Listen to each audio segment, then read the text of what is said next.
झुकेगा वही जिसमें जान है, झुकेगा वही जिसमें जान है, अकड़ मुर्दे की खास पहचान है। ध्यान रखना, मुर्दा कभी नहीं झुकता, वो अकड़ के जिया करता है, वो जिंदा होता है, वो झुकना जानता है। अब देखना है हम मुर्दों की तरह जिंदगी जी रहे हैं या जिंदा की तरह जिंदगी जी रहे हैं। मुर्दा कभी नहीं झुकता है, अकड़ता है वो। कभी ख्याल किया, ये पीछे मैं जाता हूं जंगल में, सुबह सुबह जब मैं जाता हूं नदी देखता हूं, इतनी बाढ़ आ रही है उसमें, मुझे डर लगता है वो यहां तक नहीं आ जाए। इतनी बाढ़, आज तो कृपा है भगवान की नहीं बरस रहा है, नहीं तो पूरी रात बरसता है। नदी में बाढ़ आ रही, मैंने क्या देखा उस नदी में कि जो पेड़ वृक्ष अकड़ के खड़े रहते हैं, तने खड़े रहते हैं, नदी उन्हें जड़ से उखाड़ के ले जाती है। और जो लताएं झुकना जानती हैं, नदी ऊपर से निकलती है, नदी शांत होती है, लताएं फिर लहराने लगती हैं, क्योंकि वो झुकना जानती हैं। वो पेड़ जड़ से उखड़ जाते हैं क्योंकि वो झुकना। आज झुककर जीने की कला सीखिए।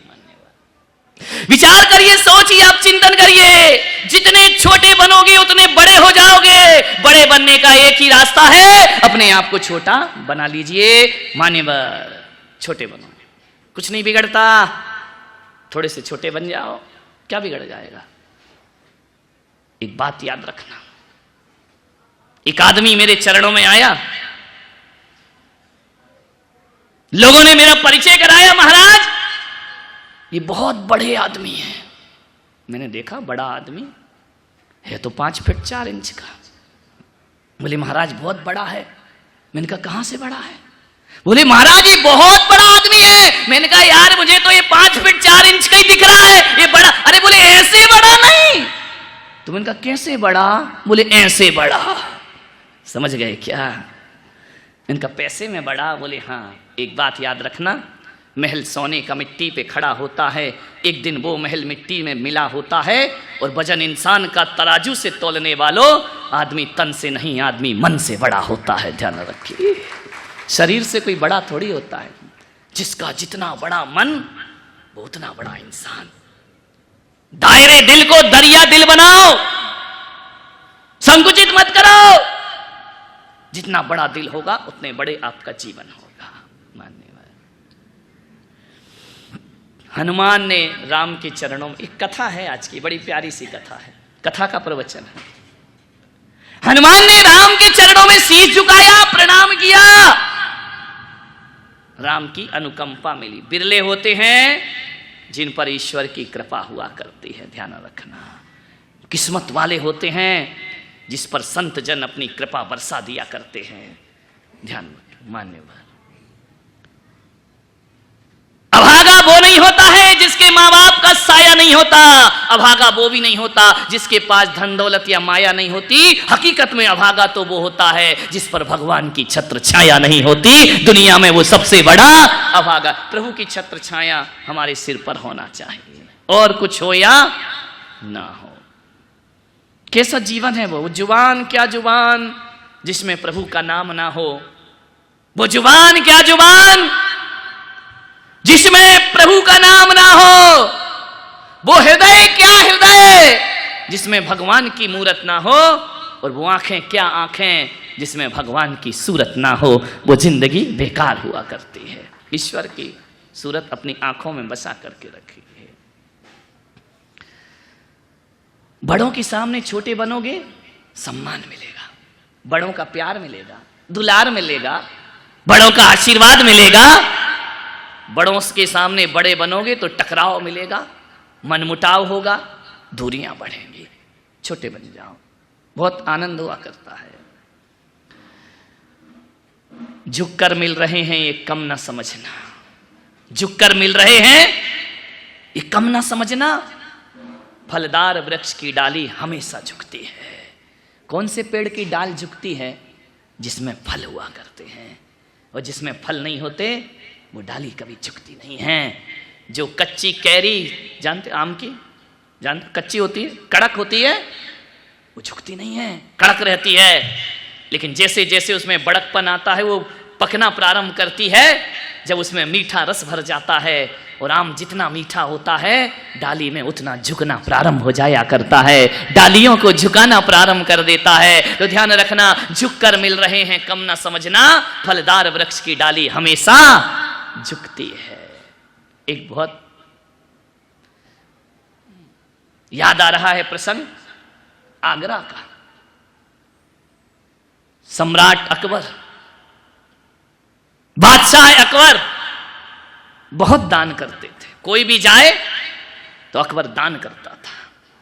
मुगल साम्राज्य में कोई यदि अच्छा शासक इस धरती पर हुआ है तो सम्राट अकबर को हमेशा दुनिया याद किया करती है।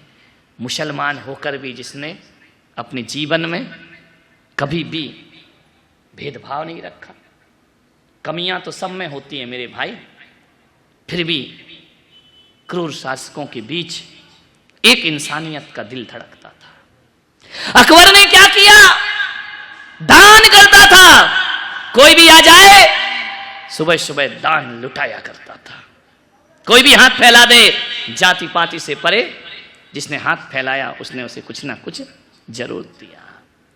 लेकिन अकबर की एक आदत थी कि जब भी वो दान करता था आंखें नीचे कर लेता था। लोगों ने कहा कि सम्राट, बादशाह जहां पनाह, जब आप दान करते हैं तो आंखों को नीचे क्यों कर लेते हैं? आपको तो आंख उठा के बात करना चाहिए। मालूम है अकबर ने एक बहुत बड़ी बात बोली कि देनहार कोई और है, भेजत है दिन रैन। मैं क्या देता हूं? देनहार कोई और है, भेजत है दिन रैन। लोग भरम मेरो करें, याते नीचे नहीं। देने वाला तो ऊपर वाला होता है। और एक बात याद रखना, लेकिन लोग सोचते हैं कि अकबर दान करता है। अकबर दान नहीं करता, देने वाला कोई और है। और जब लोग मेरा भ्रम पालते हैं, मेरी निगाहें नीची हो जाया करती हैं। नीची निगाहें करके दो, ध्यान रखिए। एक तो कहता है कि मैंने दान दिया है, और एक कहता है मैं सौभाग्यशाली हूं कि आपने मेरा दान स्वीकार किया है। ध्यान रखिए, दोनों में बड़ा अंतर होता है। एक देने में अहंकार है, एक कह रहा स्वीकार करो, मैं आपको प्रणाम करता हूं, मेरा जीवन धन्य है कि आपने मेरा दान स्वीकार कर लिया है। मन जीवन की वृत्तियों को समझने का प्रयास करिए, झुक कर जियो। बहुत कुछ मिलता है झुकने में। इसलिए तो धर्म की शुरुआत जब भी होती है तो सबसे पहली शुरुआत प्रणाम से हुआ करती। प्रणाम करिए, नमस्कार करिए। किसी से कुछ भी पाना है झुककर ही आप पा सकते हो। अकड़ के दुनिया में किसी को कुछ नहीं मिलता। कभी ख्याल किया अपने मुंह में कितने दांत हैं? नहीं, जिनके निकल गए उनसे नहीं पूछ रहा। 32 दांत है ना, समझ ना। जिह्वा कितनी है? अकेली है ना। एक बात बताओ, जीभ और दांत दोनों का अनुभव होगा। दांत कब आते हैं? महिलाएं बताओ। जन्म के कुछ 6 महीने वाली बैठी हैं, कुछ 2 साल वाली, कुछ 1 साल वाली। अरे मान लो कि साल भर, लमसम लगभग साल भर में दांत आ जाते हैं। साल भर में दांत आते हैं, निकलते कब हैं? मरने से पहले। समझ में आ रहा? जन्म के बाद आते हैं, मरने से पहले निकाल दिए जाते हैं। लेकिन जो जिह्वा है ये कितने साल बाद आती है जन्म के? बोलो। साथ में ही आती है। कब निकाल दी जाती है? कभी नहीं ना। ध्यान रखना, दांत कठोर हैं, दांत अकड़ में जीते हैं। और एक बात याद रखना, जिह्वा मुलायम है, वह समर्पण में जीती है। एक बात याद रखो पूना वालों, जो अकड़ता है उसे यमराज बहुत जल्दी पकड़ता है। ध्यान रखना, जो अकड़ता है उसे यमराज बहुत जल्दी पकड़ता है। जो झुकता है वो जन्म से साथ आता है और मृत्यु तक हमारा साथ निभाया। जीभ मुलायम है। बहुत मजेदार कहानी है दोनों की। एक बार जीभ ने कहा कि अरे दांत, तू बहुत बेईमान आदमी है। दांत ने कहा क्या हुआ? बोले मेरे को कुछ करने ही नहीं देता है, हमारे सामने पहरे लगा के खड़ा है। दांत को, जीभ को देखना। जीभ ने कहा ए दांत, जरा संभल के जी, दांतों ने कहे तू ज्यादा मत बोल, तू अकेली, हम 32, तू कर क्या लेगी हमारा? दांत ने कहा कि हम 32, तू अकेली। बोले देख तू है बहुत बेईमान। जीव ने कहा, बोले क्यों? कि तू हमें पहरा दे के खड़ा रहता, हमारी दिन भर रखवाली करता है। बोले रखवाली नहीं, ज्यादा बोलने की जरूरत नहीं, हम वो दांत हैं, तू ज्यादा गड़बड़ करेगी ना तो हम तुझे काट लेंगे। जीव ने कहा तुम मुझे काट लोगे? बोले हाँ। बोले बात क्या है? बात ये है कि कठोर कठोर तो यार तू हमसे चबवाती है। जीव कठोर कठोर जो भी आता है अनाज वो हमसे चबवाती है और गुलाब जामुन खुद चट कर जाती है, हमारा नंबर ही नहीं आता है। दोनों में लड़ाई हो गई। लिक्विड रबड़ी मलाई तो तू खा जाती है, वो चना कठोर आया तो बोले तू चबा के हमको दे, नौकरी करवाती हमसे। दांत ने कहा ज्यादा मत कर, हम तुझे काट लेंगे। जीव ने कहा तुम कुछ नहीं कर सकते। बोले नहीं, यदि काट लिया तो तू बचेगी नहीं। जीव ने कहा बेटा तुम 32 मिलके मुझे काटोगे ना, मैं अकेली ऐसी बात बोल दूंगी कि 32 के 32 सामने वाला उखाड़ के फेंक देगा। ध्यान रखिए, मैं अकेली एक बात में 32 उखड़वा दूंगी। ध्यान रखना मान्यवर, झुको, झुकने से बहुत कुछ मिलता है जीवन में। हनुमान झुक गए, राम ने अपना आशीष रख दिया। बड़ा पावन प्रसंग है ये रामायण का। राम ने हनुमान से कहा कि हनुमान एक बात तो बताओ, तुम मेरे चरणों में झुके, मैंने अपना आशीष रख दिया। हनुमान ने कहा मेरा जीवन धन्य हो गया, मेरी जिंदगी धन्य हो गई, मेरी सेवकाई धन्य हो गई महाराज, आपके चरणों में झुक के आशीर्वाद को प्राप्त करके। राम ने कहा कि हनुमान आज मेरा मन हो रहा है कि मैं तुम्हें कुछ दे दूं। हनुमान ने कहा नहीं प्रभु, बड़ी कृपा है, बड़ी दया है, क्या चाहिए? मैं आपका भक्त हूं, इससे बड़ी दौलत क्या होती है?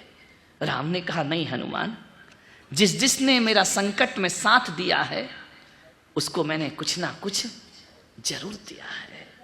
अंगद ने मेरा साथ दिया तो किष्किंधा का राजा बना दिया, सुग्रीव ने मेरा साथ दिया उसे सम्राट बना दिया, विभीषण ने मेरा साथ दिया मैंने उसे लंका का राजा बना दिया। पर हनुमान जो साथ तुमने दिया है वो साथ तो मेरा किसी ने नहीं दिया है।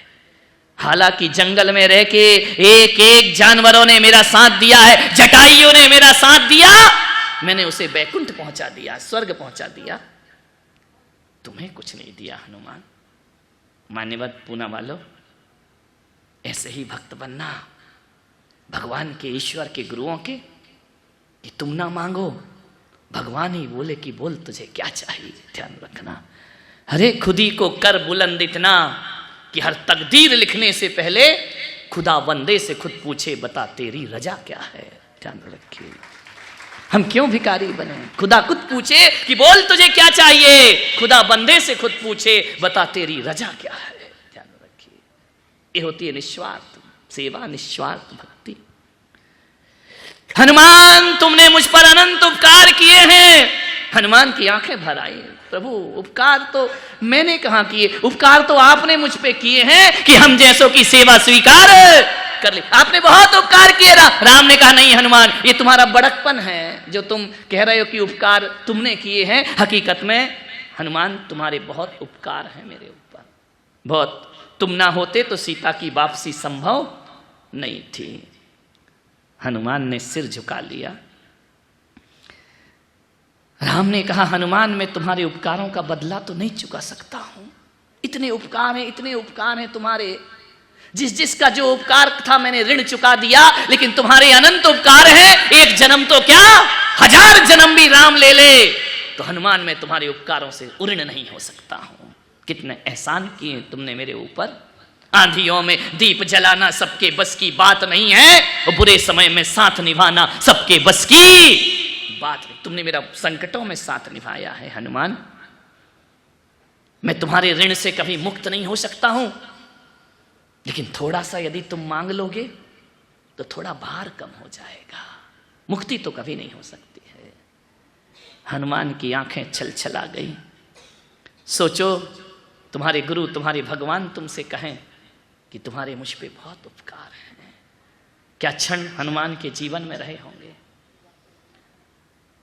हनुमान ने कहा प्रभु मुझे शर्मिंदा मत करो, राम ने कहा मैं तुम्हारे उपकारों का भार उठा नहीं पा रहा हूं हनुमान, थोड़ा हल्का करो, ये भार हल्का करो। मैं जानता हूं तुम विरक्त हो, तुम्हें कुछ नहीं चाहिए, फिर भी मेरे संतोष के लिए कुछ मांग लो।